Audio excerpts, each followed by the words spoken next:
we've been learning about atomic emission spectra and how the light given off by an element is like its atomic fingerprint.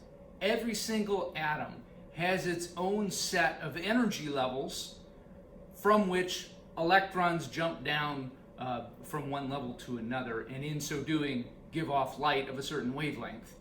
Some of that light is perceivable to our eyes if it's in the visible range of light.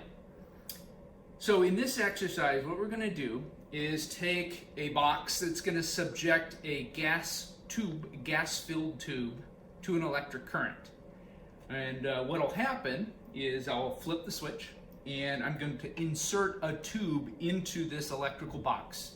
When the tube with gas inside it receives an electric current, the electrons that make up the gas, electrons within the atoms that make up the gas, will become excited, and then will almost immediately, some of them will fall down from a high energy level back down to their ground state and emit some light. Now, the light that we've chosen some particular gases that emit light within the visible range.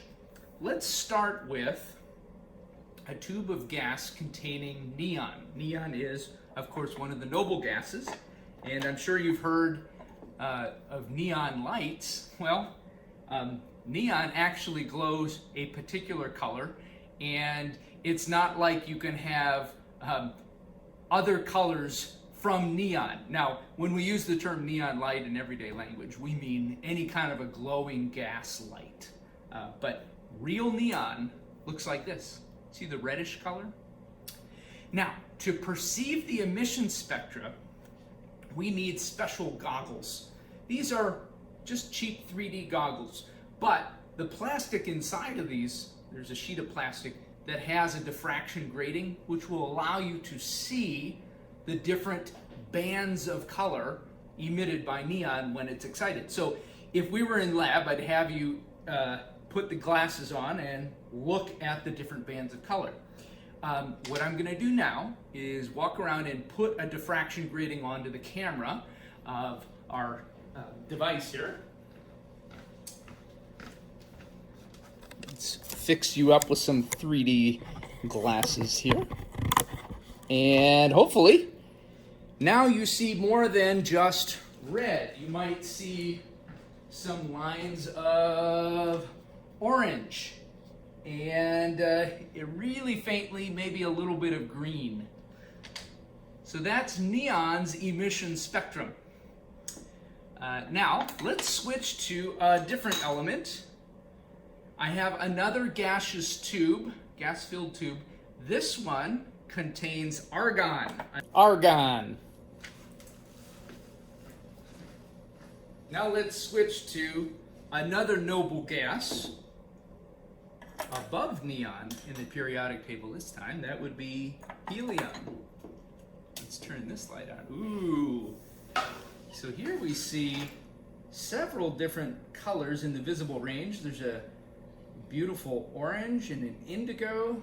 There's some blues and reds, all of which you should be able to see at least some of through the camera there.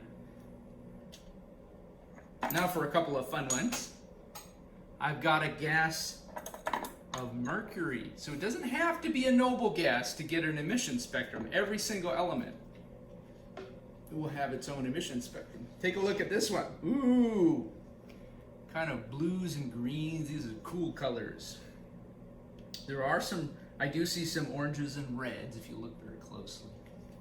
So mercury has an emission spectrum distinct yet from the other elements. And our last sample today is hydrogen. This will be an important one. This is the one that chemists studied most intensively at first. Good old hydrogen has a powerful indigo part of the emission spectrum and a very powerful red band. There are other ones, if you look real closely, kind of a bluish purplish, and a few others. But keep in mind that a lot of the emission spectra that we observe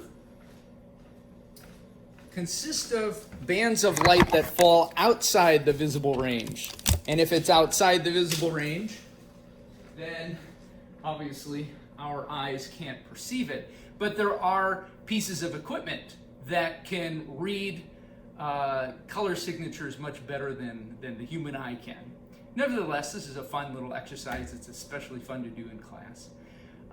Thank you for your attention.